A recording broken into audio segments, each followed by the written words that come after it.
Uncle आप please उनको निकाल लो ना। अरे लेकिन किससे छुड़ा है? वो अपने ही फ्लैट में है ना। नहीं, वो उनका फ्लैट नहीं है, वो चंपक अंकल का फ्लैट है। वही उनको लेकर रहते हैं यहाँ पे। अंकल मुझे पता है वो अंदर है। अंकल आप प्लीज उनको निकाल लो ना वहाँ से। अंकल एक मिनट, तुम्हारी ये काजल दीदी इस चंपक अंकल के साथ रहती है? नहीं अंकल, काजल दीदी अकेले ही रहती हैं। चंपक अंकल कहीं और रहते हैं, लेकिन उन्होंने बाहर से लॉक लगा दिया है। ये बात मैंने आई को बताई तो वो कह रही बेटी साली आए तो। वॉचमैन अंकल तो अपनी चेयर से ही नहीं उठते। अंकल प्लीज आप उनको बाहर निकाल लो ना अंकल प्लीज। ओके सावंत इसके साथ जाओ। अंकल प्लीज आप चलिए ना प्लीज अंकल। अरे बेटा ये पुलिस आंटी है ना, हाँ ये तुम्हारे साथ जाएंगी और अगर कुछ बड़ी प्रॉब्लम हुई तो ये हमको फोन कर देगी, फिर हम आएंगे। Okay promise? प्रॉमिस। जाओ।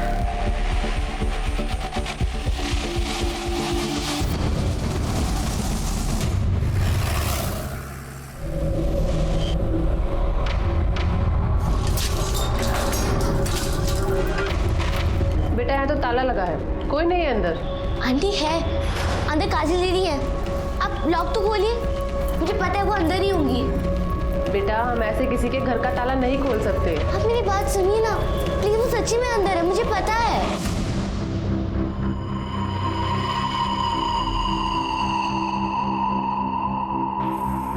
एक्सक्यूज मी, जी आप इन्हें जानती हैं? जी हाँ, ये चंपक जी का घर है। इनका कोई नंबर वगैरह है आपके पास? जी हाँ, उनका नंबर है मेरे पास। The mobile you are calling is currently switched off. Hello sir, बच्ची सही बोल रही है, यहाँ कुछ ना कुछ तो गड़बड़ जरूर है।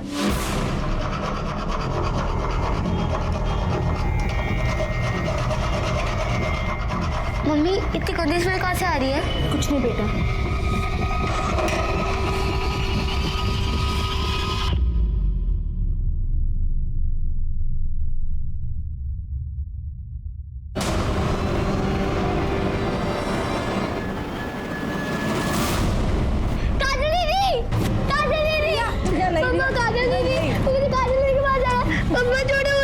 प्लीज बच्ची को बाहर ले जाइए और आप लोग चलिए बाहर, चलिए आप लोग बाहर हो जाइए प्लीज। मोरे पूरा घर ठीक से चेक कर लो। ओ सर करे। कोई चोट के निशान है? No sir. चलिए। कपड़ों की हालत और ये सीमेंट स्टेन्स देखकर लगता है कि इसके साथ रेप हुआ है। सर जब हम आए तो घर लॉक था, तो मे बी जो ओनर है घर का उसी ने रेप और मर्डर किया होगा। सर अंदर एक लड़की का आधार कार्ड मिला, इसी का है सर। नाम काजल, बाप का नाम बिरजू यादव। इस पर एड्रेस होगा, इसके घर वालों को इन्फॉर्म करो और उन्हें पुलिस स्टेशन बुला। और इस फ्लैट का ओनर चंपक, क्या चंपक अग्रवाल सर। अग्रवाल, उसको भी पुलिस स्टेशन बुला। सर ये बाकी के कैमरेस क्यों नहीं चल रहे हैं? सर सोसाइटी में मेंटेनेंस का काम चल रहा है इसीलिए। ठीक है, 27 तारीख का फुटेज दिखाइए। जी सर।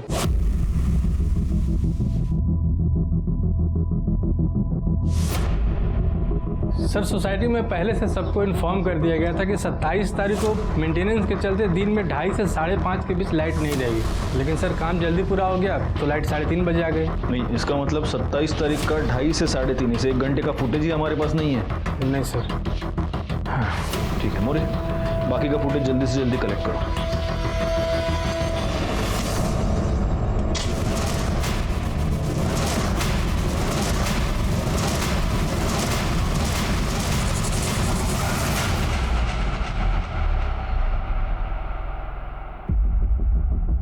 रिया तुम ठीक हो? क्या हम बात कर सकते हैं? जी। मुझे एक बात बताओ, तुम्हारी काजल दीदी को तुम कब से जानती हो? 6 महीने पहले, जब वो हमारी बिल्डिंग में नहीं आई थी।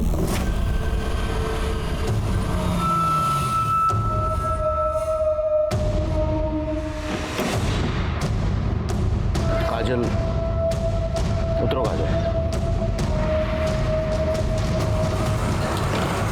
चलो। उन्होंने मुझे बताया था कि उनकी आई उन्हें छोड़कर चली गई थी। हम बोल रहे हैं थोड़ा सब्र करो, सब ठीक कर देंगे। अरे तुम्हारा बाप कौन सा बहुत बड़ा धंधा सेठ रहा जो हमें बातें सुना रही हो? हमारे बाप पे जाने की औकात नहीं है तुम्हारी। 2 कौड़ी के आदमी हो तुम। चिरकुट पत्नी करने के अलावा तुम्हारे पास और कोई काम है क्या?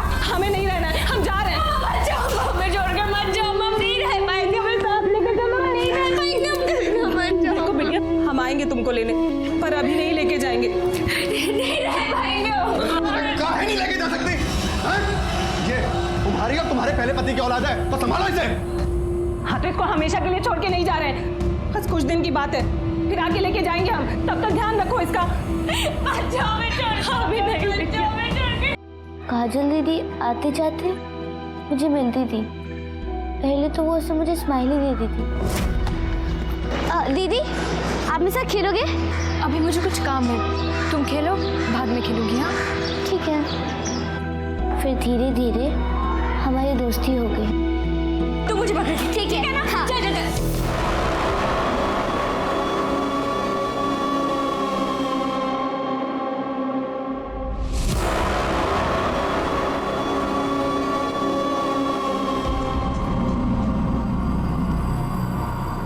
काजल,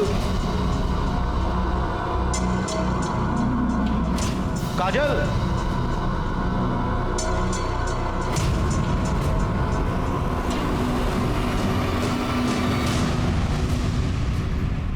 काजल ने तुम्हें बाद में बताया कि वो क्यों भाग गई थी? हाँ, क्योंकि वो अपनी मम्मी को बहुत मिस कर रही थी, इसलिए वो अपनी मम्मी से मिलने गई थी। फिर काजल दीदी कभी भी अपने घर नहीं गई, उनका फ्लैट से निकलना भी बंद हो गया। तुम क्या है? वो अंकल, मुझे काजल दीदी को अपनी नई डॉल दिखानी थी। काजल दीदी नहीं है, वो अपने घर चली गई, अब कभी नहीं आएगी। मुझे पता था अंकल, वो अंदर ही थी। मैंने उनसे बहुत बार बात करने की कोशिश की, मगर डोर लॉक्ड था, मगर अंदर से आवाज आ रही थी। इसने ये सब मुझे बताया, पर मुझे लगा झूठ बोल रही है। बच्ची है, मिस कर रही होगी, इसलिए कहानियां बना रही है। मैं झूठ नहीं बोल रही थी, मैं सच बोल रही थी। अंकल, अगले दिन मैंने उनकी विंडो पे देखा कि काजल दीदी की कुर्ती लटक रही थी, जो पहले नहीं थी। ये बात मैंने मम्मी और वॉचमैन अंकल को बताया।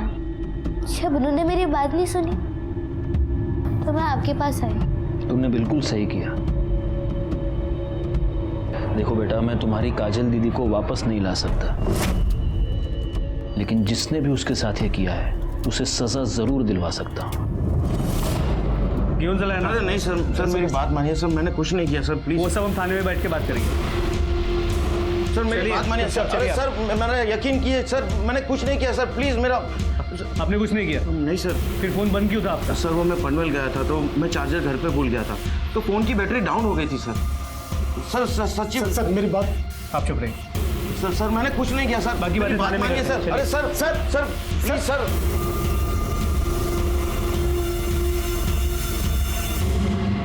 क्या काजल का मर्डर हो गया? किसने मारा उसे और क्यों?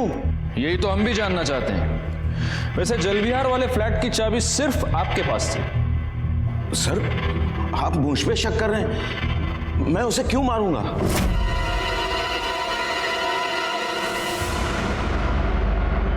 वाह बिरजू, बिना पैसे दिए ही जा रहा है। चप्पल सेठ आप? अरे काहे का सेठ? जिसके तेरे जैसे कर्जदार हो उसे कंगाल होने में ज्यादा समय नहीं लगेगा। देख, पहले मेरे 8 लाख रुपया वापस कर, फिर यहां से हिलने की सोचना, क्योंकि बिना पैसे मैं तुझे मरने भी नहीं दूंगा। सेठ जी हम तो बस नई जगह नया काम ढूंढ रहे हैं सेठ जी, ताकि 2 पैसे कमा के आपकी उधारी चुका सके। सेठ जी थोड़ी मोहलत दो ना। मोहलत? अरे बहुत दे दी मोहलत और बहुत कर लिया विश्वास। देख, अब या तो तू मेरे पैसे वापस दे दे या कोई गारंटी। तो पहले से ही सब कुछ गिरवी रख चुके हैं सेठ जी, हमारे पास कुछ नहीं है सेठ जी। वो तू देख ले, पर आज मैं यहां से हिलने वाला नहीं।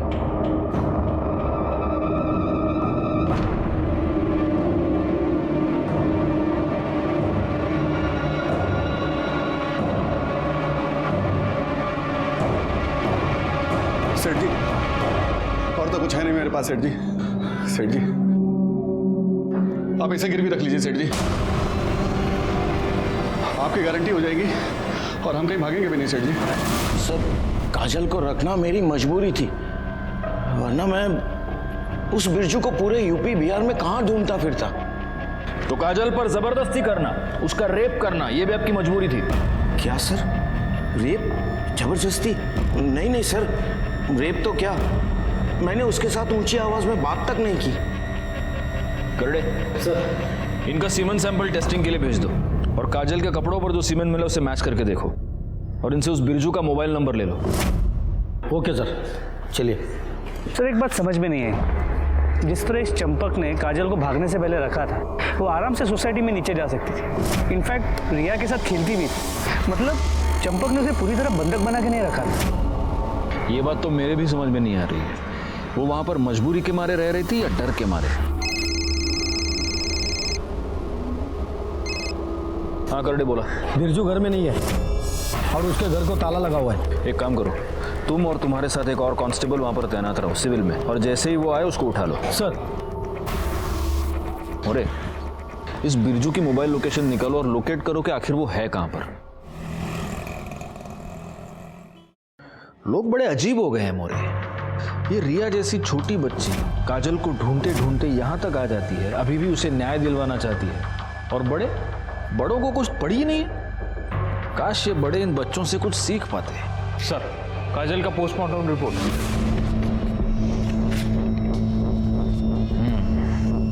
मौत का समय दोपहर को 2:30 से 3 के बीच।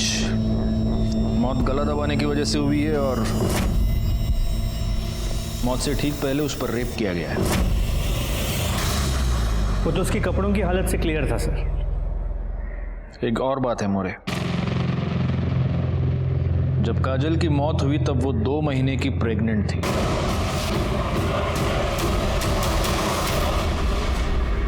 छह महीने तक तूने उस लड़की को कैद करके रखा, उस पर रेप किया, उसे प्रेग्नेंट कर दिया और फिर उसे मार दिया। मैंने ऐसा कुछ भी नहीं किया सर। वो भाग गई थी सर, मैं तो उसे लेने भी नहीं गया। उसका बाप खुद उसे मेरे पास छोड़ के गया था। माफ कर दीजिए सेठ जी, बच्ची है सेठ जी, भला बुरा का कोई समझ नहीं है इसे, लेकिन एक बात हम इसके खोपड़े में अच्छी तरह घुसा दिए हैं कि जब तक हम इसे लेने ना आए ना, ये हिलेगी नहीं यहाँ से सेठ जी। और सेठ जी आपकी तसल्ली के लिए बोल रहे हैं, अगर आप चाहें तो इसे रस्सियों से बांध के रखिए, हमें कोई एतराज नहीं।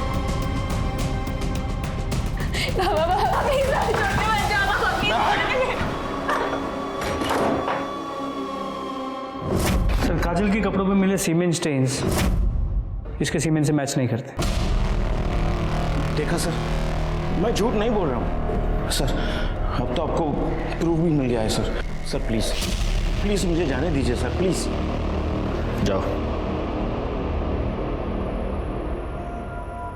सर आपने इसे जाने क्यों दिया? कैसे बिठा के रख सकते हैं मोरे? इसके खिलाफ कोई भी ठोस सबूत नहीं हमारे पास। कोर्ट में छूट जाएगा, ना वो उस घर में रहता था, ना उसका सीमेन मैच हो रहा है। अब बस एक तरीका है, काजल के पेट में जो 2 महीने का बच्चा पल रहा था, अगर उससे इसका डीएनए मैच होता है तभी हम इस पे हाथ डाल सकते हैं। सर उसका डीएनए रिपोर्ट भी जल्दी आ जाए, लेकिन अगर काजल के कपड़ों पे मिला सीमेंट इसका नहीं है तो फिर वो किसका हो सकता है? इस सवाल का जवाब अब एक ही आदमी दे सकता है, बिरजू।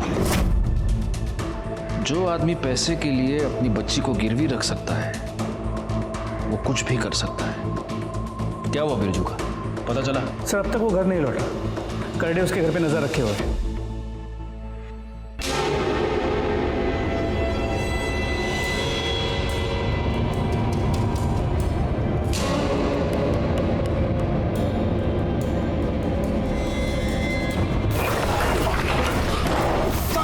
भागने की इतनी भी क्या जल्दी है? पहले बड़े साहब को तो मिल। साहब मैंने क्या किया? साहब चल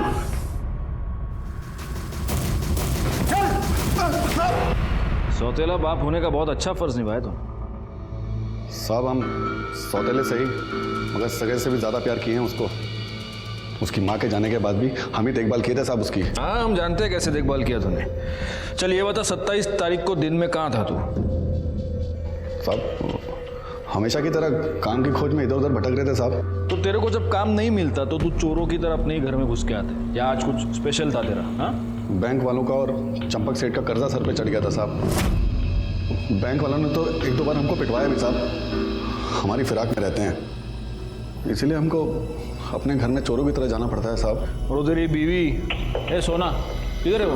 अरे काहे की बीवी साहब, वो तो हमें 6 महीने पहले ही छोड़ के चली गई। कहने को हमारी है, रहती किसी और के साथ है साहब। किसके साथ? वो पता नहीं क्यों?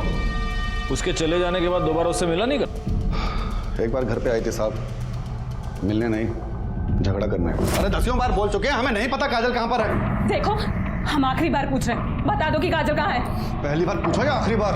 हमने कहा हमें नहीं पता काजल कहाँ है। हम बोले थे कि बता दो, पर तुम नहीं बताए। अब बताओ। क्या बे, कहाँ है हमारी बिटिया? चंपक सेठ के पास। तो जब तक हम उधारी का पैसा ना चुका दें उसका, चंपक सेठ ने उसे गिरवी रखा है अपने पास। अबे साले, हाँ? तुमने हमारी बिटिया को का सामान समझ रखा है? तो ये छोड़ के गई तो तुमने गिरवी रख दिया। बता दे रहे हैं हम दोनों को, अगर हमारी बिटिया को कुछ हुआ ना तो दोनों को चीर के रख देंगे हम। मदन के डर से हम अपने ही घर में छुप के रह रहे हैं साहब। और वो चंपक सेठ साहब बिना पैसे दिए वो काजल को नहीं छोड़ेगा साहब। हमारे लिए तो इधर कुआं उधर खाई है साहब, क्या करें? अब अगर तूने उसके पैसे दे भी दिए तो भी काजल तेरे पास वापस नहीं आ सकती, क्योंकि वो मर चुकी है। चंपक अग्रवाल के फ्लैट में किसी ने उसका मर्डर कर दिया है। बड़ा ही अजीब केस था, जहां रिश्ते रिश्तों को बेच रहे थे, उन्हें धोखा दे रहे थे। हमने बिरजू का सीमेंट सैंपल काजल के कपड़ों पर मिले सीमेंट से मैच करके देखा, लेकिन हमारे हाथ कुछ नहीं आया। अगर ये दोनों बेगुनाह थे तो फिर वो कौन आदमी था जिसने काजल पर रेप किया, उसे प्रेग्नेंट कर दिया और फिर उसका मर्डर किया? जो भी हुआ था वो उसी टॉप फ्लोर के फ्लैट में हुआ था जहां पर काजल कैद थी, और जिस फ्लैट में सिर्फ चंपक अग्रवाल की फैमिली ही आ जा सकती थी। इसीलिए हमने 27 अप्रैल का बिल्डिंग का सीसीटीवी फुटेज चेक किया और हमारे हाथ एक नई लीड लगी। अरे ये तो आकाश है। एक मिनट पॉज करो। सर ये चंपक जी का पोता है, कभी कभी यहाँ आता है। हो सकता है इसी ने रेप किया हो। एक काम करो, आगे का फुटेज दिखाओ, देखते ये बाहर कब निकला है या फिर ये अग्रवाल फैमिली का कोई और मेंबर आया है या नहीं। दिखाओ जरा। बस सर इतना ही है। सर अगर वो आकाश है तो वो दिन में 2:30 बजे आया है और शायद इसी 1 घंटे के बीच वो वापस चला गया, क्योंकि उसके फैमिली का और कोई दूसरा मेंबर आता जाता दिखाई नहीं दिया। ओके मोरे, इस अग्रवाल फैमिली के बारे में पूरी इन्फॉर्मेशन मुझे चाहिए। किसी अंदर के बंदे को काम पर लगा दो, कोई मेड सर्वेंट या कोई और। अभी चंपक सेठ का फैमिली के बारे में क्या बोलने का मैडम? वो फैमिली में सब जेंटलमैन लोग रहते। जेंटलमैन मतलब? इनकी फैमिली में ना 4 मर्द रहते। एक वो चंपक सेठ, उनका छोटा बेटा प्रवीण, उनका बड़ा बेटा नितिन और नितिन का बेटा आकाश। वो 4 लोग मेरे को घूरने का तो छोड़ो, लेकिन ऐसा आंख उठा के भी नहीं देखते। मैं 3 साल से उनके घर में काम करती है। एक दिन तो ना मैं मैडम एक लाल रंग की साड़ी पहनी थी, तभी इधर का सब लोग मेरे को देख के क्या बोला मालूम? बोला, सुनीता तू तो मार ही डालेगी सबको। मैडम लेकिन ये घर का लोग कोई भी मेरे को पलट के भी नहीं देखा। एक दिन ना मैडम मैं ऐसा फ्रॉक जैसा ड्रेस पहनी थी, तब मैं सोची थी कोई नहीं तो यह आकाश तो मेरे को जरूर देखेगा। उसका तो अभी उम्र है ना, ये उम्र में तो सब चलता है, लेकिन वो भी नहीं देखा। वो तो दिन भर ना वो उसके आइटम है ना पूजा, उसके साथ फोन में लगा रहते, बात करते। दोनों का लफड़े की वजह से ना घर में एक दिन बहुत बड़ा राड़ा हो गया। मतलब इस आकाश को छोड़ के घर में सब ठीक ठाक सीधे एकदम? अभी संत आदमी बोले तो नितिन भाऊ वही घर का सब काम काज देखता है, और ये प्रवीण भाऊ वो तो दारू पी के आता है रोज। ये बताइए चंपक अग्रवाल कैसा आदमी है? अभी चंपक सेठ क्या खराब होएगा मैडम, अभी उसका उम्र बच्चा है क्या?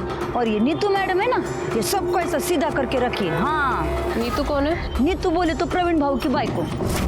चंपक सेठ और नितिन भाऊ की बाइको तो बहुत पहले गुजर गई मैडम, और ये नीतू मैडम है ना वो ये सबको संभालती है। अब एक नीतू मैडम अकेली औरत है घर में, और उसका भी प्रवीण भाऊ से बहुत राड़ा चलता है। ये लेडीज परफ्यूम की स्मेल तुम्हारी शर्ट से क्या कर रही है? अरे ये तुम्हारा है। मेरा है? मेरा तो नहीं है, मैं इस शेड का परफ्यूम नहीं लगाती हूँ। तो और किसका होगा?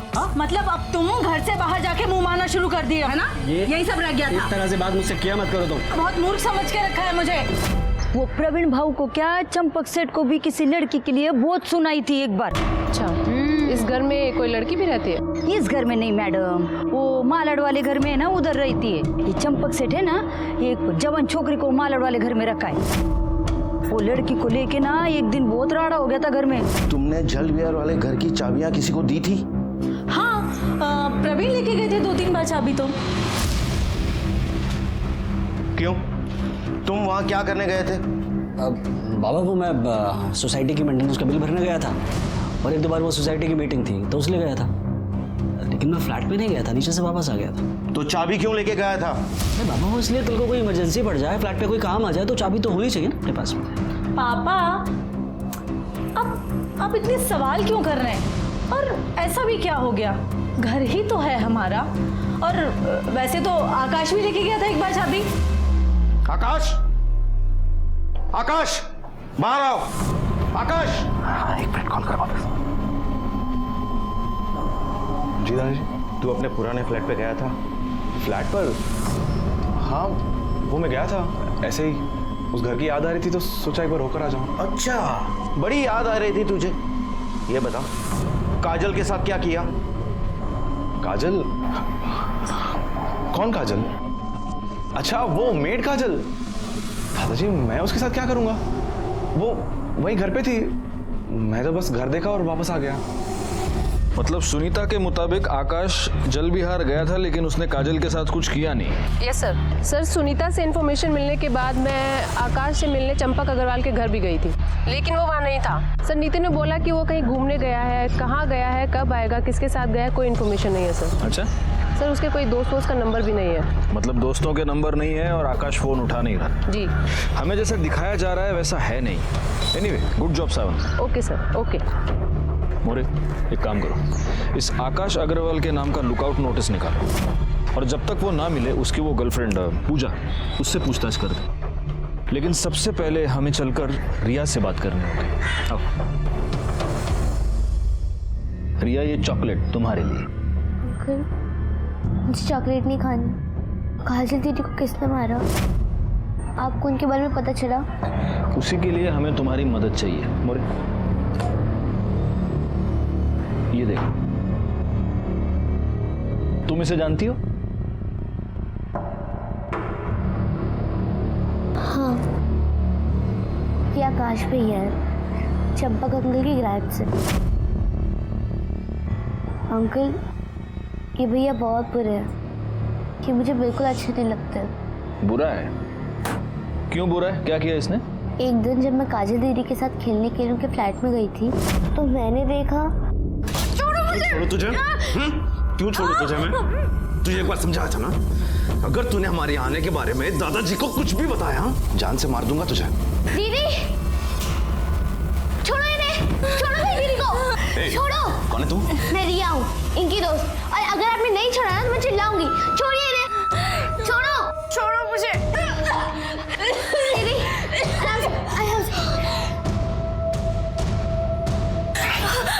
जो मैंने कहा उसे याद रख। चलो। अच्छा, आप एक बात बताइए मोरे, ये आकाश के पिता नितिन या फिर इनके भाई प्रवीण, इन दोनों को आपने बाद में कभी आपकी सोसाइटी में देखा है? जी, प्रवीण भाऊ को मैंने सोसाइटी मीटिंग में 1-2 बार देखा है। तो नितिन भाऊ को जब से इन लोग शिफ्ट हुए ना, 2 साल हो गए, तब से यहाँ नहीं देखा। नितिन भाऊ बहुत अच्छे इंसान है, पर उनका बेटा वो तो एकदम आवारा बन गया है। और ये प्रवीण भाऊ, वो तो नितिन भाऊ से एकदम उल्टे। दारू पीना, तमाशा करना, वॉचमैन के साथ मारामारी करना, ये उसका रोज़ का काम है। इसीलिए सोसाइटी में उसकी कंप्लेंट हो गई थी। उसी के बाद चंपक भाऊ ने यहाँ से शिफ्ट कर लिया। ठीक है, हम चलते हैं। रिया, और ये चॉकलेट तुम्हारे लिए। अंकल, आप काजल दीदी को जिसने मारा है अपने पकड़ तो लोगे ना? बहुत जल्दी पकड़े। हाँ? क्या सावंत मैडम, आपको कुछ सुनाई दिया? No sir. मोरे, तुमने सुना कुछ? कुछ सुनाई नहीं दे रहा। वॉल्यूम बढ़ाइए थोड़ा अपना। हाँ चलो बताओ। सर, मेरे और आकाश के रिलेशनशिप में कोई कमिटमेंट नहीं था, वो बस सेक्सुअल था। देखो पूजा, कुछ भी बोलने से पहले जरा सोचना, क्योंकि अगर तुमने झूठ बोला तो सावंत मैडम तुम्हें इतना मारेंगी कि बाद में तुम कुछ भी बोलने के काबिल नहीं रहोगी। जो भी बोलना सच बोलना, ओके? हाँ चलो बोलो, क्या हुआ फ्लैट में? सर उस दिन मैं और आकाश बेडरूम में थे।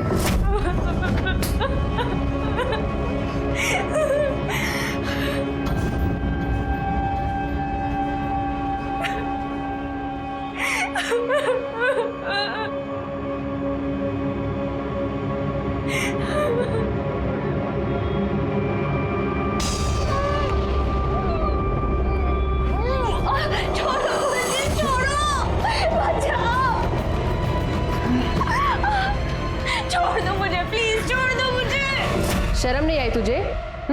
एक लड़की होके दूसरी लड़की के साथ ऐसा करते हुए? तेरी माँ को बताऊं तेरी इस हरकत के बारे में? मुझसे गलती हो गई, प्लीज मेरी आई को कुछ मत बोलना। आकाश कहाँ है? सर मुझे नहीं पता आकाश कहाँ है, वो तो मेरा फोन भी पिक नहीं कर रहा है। जल्दी जल्दी आओ, इधर खुदाई का काम करो, थोड़ा पानी का टाकी बनाने का है। आओ, इतना चौको ना करो। हाँ संभालो, संभाल के जरा। अरे ये क्या है? हटो पीछे हटो।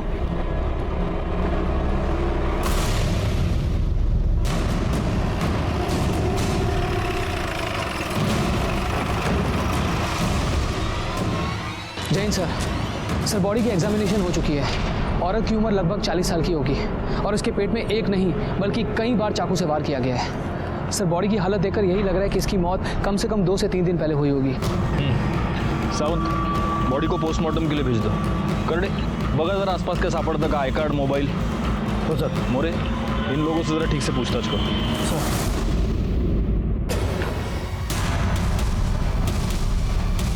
सर ये तो काजल की माँ सोना है। क्या? हाँ सर, इसका मैंने फोटो बिरजू के घर पे देखा था। सोना का मर्डर हमारे लिए बहुत ही शॉकिंग था और शॉक के साथ साथ ये मर्डर हमारे लिए एक डाउट भी लेकर आया था कि क्या इन दोनों माँ बेटी के मर्डर्स का आपस में कोई कनेक्शन था, और अगर था तो क्या था। फॉरेंसिक रिपोर्ट के मुताबिक चंपक अग्रवाल के फ्लैट के दरवाजे पर रिया, काजल, चंपक और आकाश के अलावा 3 और लोगों के फिंगरप्रिंट्स मिले थे। इसका मतलब वहां पर कोई और भी आया था। फॉरेंसिक रिपोर्ट के बाद हमने सीसीटीवी फुटेज चेक किया, जिसमें से एक नया सच सामने आया जो चंपक के बेटे प्रवीण से जुड़ा हुआ था।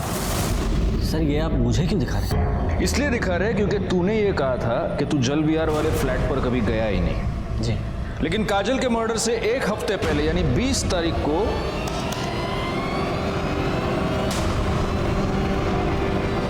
ये तुम ही हो ना? हाँ? वो सर मैं फ्लैट पे ये देखने गया था कि दरवाजा ठीक से लॉक है कि नहीं लॉक है। दरवाजा? जी। मोरे। सर मैं ठीक तो कह रहा हूँ सर। अरे मोरे, मैंने तुमको रिटेल का भाव पूछा, तुम तो होलसेल में शुरू हो गए। हाँ प्रवीण बोलो, मार खाओगे, मिर्ची खाओगे या सच बोलोगे? सर वो 4 महीने पहले मैं एक फाइल ढूंढने गया था जल विहार वाले फ्लैट पर। वहां जाकर मैंने देखा। कौन है तू? ये तो हम आपसे पूछ रहे हैं, आप कौन है? अरे ये घर है मेरा, इस घर का मालिक हूं मैं। तू अंदर कैसी आई? कर क्या रही है तू यहाँ पर? वो हम काजल यादव है, बिरजू यादव की बेटी। चंपक सेठ से हमारे बाबा ने पैसे लिए थे तो वो चुका नहीं पाए, इसीलिए हमको गिरवी रख दिया उन्होंने। हमारे पापा जल्दी आएंगे और हमको छुड़ा के ले जाएंगे। पागल तू रो क्यों रही है? रोना बंद कर, मैं ना बाबा से बात करूंगा। मैं बाबा से बात करूंगा। ये कोई बात होती कि पैसे के बदले में लड़की को लेकर आ रहे? मैं बाबा से बात करूंगा और वो देखना। हम करेंगे ना बात बाबा से। अरे हाँ, तू रोना तो बंद कर, मैं करूंगा बाबा से बात और वो तुझे छोड़कर भी आएंगे, ठीक है? बस तू ना ये रोना बंद कर, ठीक है? और हिम्मत से काम कर। अरे मैं हूं ना, मैं सब ठीक कर दूंगा। मुझे मेरे पापा के पास जाना है। हाँ हाँ बिल्कुल, मैं खुद छोड़ कर आऊँ।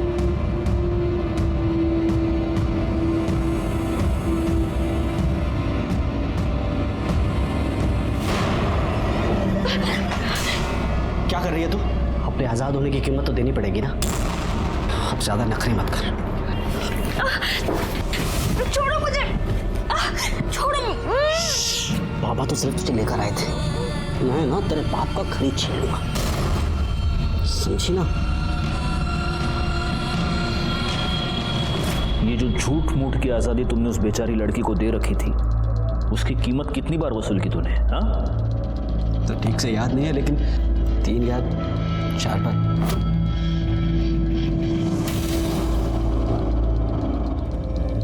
आखिरी बार कब गए थे? 1 हफ्ते पहले।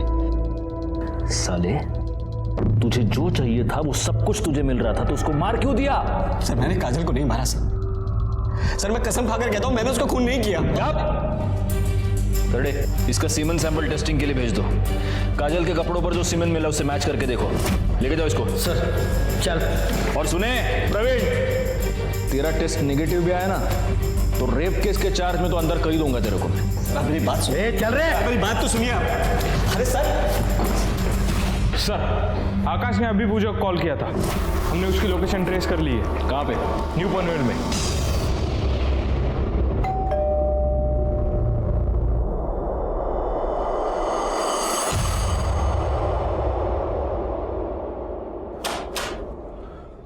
क्या है साहब? वो आपसे कोई मिलने आए।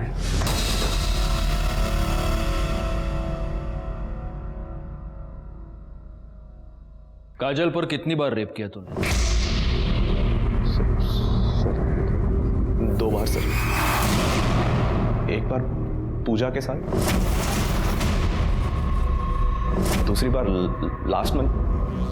सर सॉरी सर, मैंने बहुत ज़्यादा पी रखी थी सर, और उसके बाद पूजा भी अवेलेबल नहीं थी सर, तो मैं वहाँ चला गया।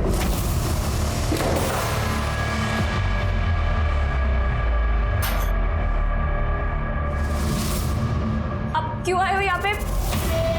चले जाओ आप यहाँ से, अब चले जाओ वरना मैं चिल्लाऊंगी। मैं बोल रही हूँ। छोड़ो मुझे। चिल्ला? छोड़ो, छोड़ दो। चिल्ला।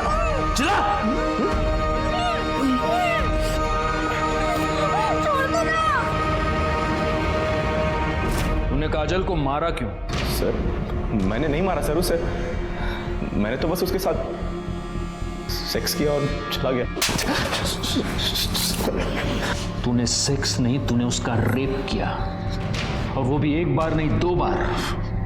मोरे सर, इसका सीमेन और डीएनए भी टेस्टिंग के लिए भेज दो। करडे सर, फोडून टाका या रेपिस्टला।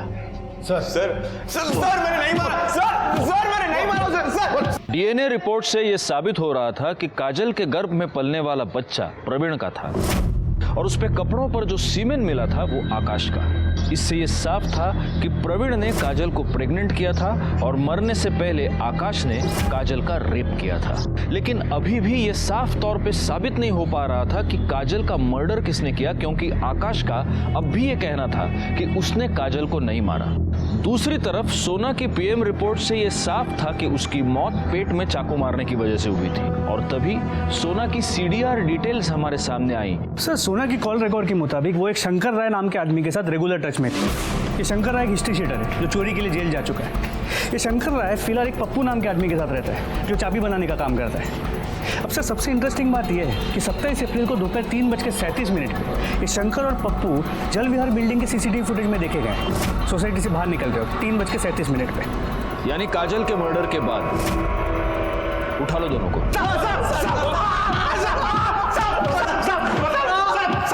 बस बस बस मोरे, बस। हाँ बोलो, 27 तारीख को दोपहर 2 से 4 के बीच जल विहार बिल्डिंग में क्या करने गए थे? साहब, उस दिन हम लोग बिल्डिंग में काजल के लिए गए थे साहब। सुना बिरजू को छोड़कर हम लोग के साथ आई थी साहब। उसने बताया कि उसका पहला पति मदन काजल के लिए उसको बहुत परेशान कर रहा है। उसने बताया कि चंपक सेठ ने उसको घर पे रखा है। वो चाहती थी कि मैं काजल को वहाँ से निकाल कर उसको दे दूँ ताकि वो अपने पति को देखे और छुटकारा पा ले। साहब, ये पप्पू है, चाबी बनाता है साहब, इसकी हेल्प ली थी। साहब वो टॉप फ्लोर था, इसलिए जब भी कोई आ रहा था तो हम लोग भाग के छत पे जाके छिप जा रहे थे साहब। कितने बजे घुसे थे बिल्डिंग में? साहब वो तकरीबन 2:45 बजे का टाइम था। साहब पप्पू ने बाहर वाले ताले की चाबी बना लिया था, सिर्फ लैच बनाना बाकी था। हम लोग बना रहे थे तभी लगा कि लिफ्ट से कोई आ रहा है साहब। हम लोग भाग के छत पे जाकर छिप गए थे साहब। कौन था? पता नहीं साहब, झटका तो तब लगा जब वो भी आदमी अगर छत पे ही छिप गया, और लगभग 10-15 मिनट तो वहीं रहा। क्या किया उसने वहाँ पर? साहब किया कुछ नहीं, लेकिन बार बार फ्लैट की तरफ देख रहा था और अचानक नीचे चला गया। हम लोग वहीं रुके, हम लोग देखे कि कोई आने वाला तो नहीं है। जब लगा कि नहीं आने वाला है तो हम लोग भी नीचे गए और जो चाबी बनाया था उसको खोल के अंदर गए। अंदर जाकर देखा तो साहब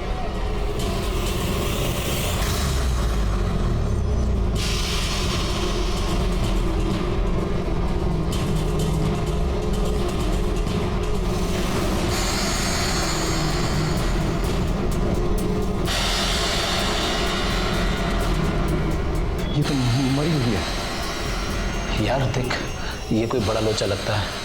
इससे पहले कोई हमें देख ले, यहाँ से निकल लेते हैं। उस आदमी को पहचान सकते हो? स्केच बनवा सकते हो उसका? हाँ सर, जिस दिन काजल का मर्डर हुआ था उस दिन सोना यादव और मदन का मोबाइल लोकेशन बिरजू के घर का दिखा है। और एक बात सर, सोना का मोबाइल भी वही लोकेशन पे बंद हुआ था। मोरे, इस बिरजू को उठा लो। हो सर। और इन दोनों को स्केच आर्टिस्ट के सामने बिठा दो, पता तो चले ये दूसरा आदमी है कौन।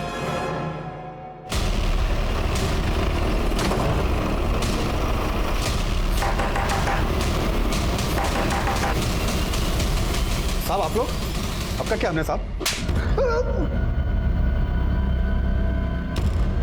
सोना को क्यों मारा? साहब मारा नहीं है साहब, सिर्फ ठिकाने लगाया था। मतलब उस रात जब हम घर आए तो देखा दरवाजा खुला हुआ था। सोना, ये सब क्या हुआ? क्या हुआ सोना?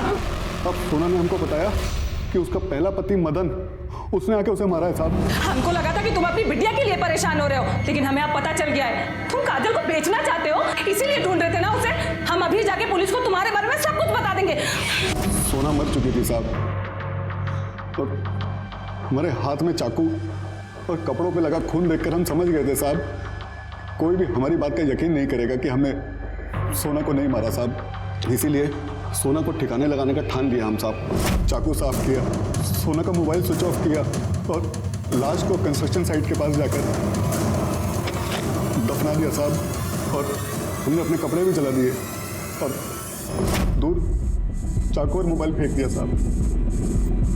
तो जब ये मदन पकड़ा जाएगा तब पता चल ही जाएगा कि तू सच बोल रहा है या नहीं। तब तक यहीं बैठा रहे और मिर्ची खा। साहब गलती हो गई साहब, माफ कर दीजिए साहब। सर, दरवाजे पे मिले 3 अननोन फिंगरप्रिंट्स का पता चल गया है। ये शंकर, पप्पू और प्रवीण के। और सर ये जो स्केच है ये पप्पू और शंकर ने बनवाया है। डालो इसको। मैंने ही काजल को मारा है सर। मैं उसी दिन समझ गया था कि कुछ गलत हो रहा है, जब पापा ने आकाश से काजल के बारे में बात की और उसने गोलमोल जवाब दिया। इसलिए मैंने उससे अकेले में पूछा तो उसने बताया कि उसी ने काजल का रेप किया, लेकिन उसने मेरी कसम खाई थी कि वो दोबारा ये सब कुछ नहीं करेगा।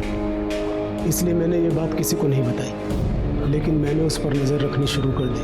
आखिरकार वही हुआ जिसका डर था।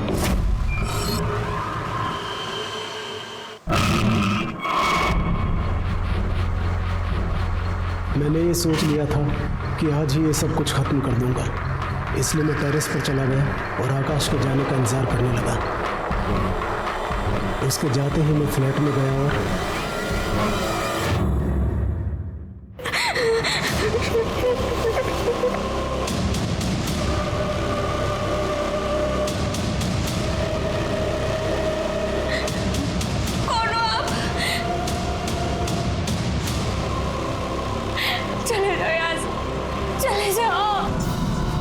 मुझे पता था उस दिन सोसाइटी में पावर कट होने वाला है, इसलिए सीसीटीवी फुटेज में हमें से कोई नहीं दिखाई देगा।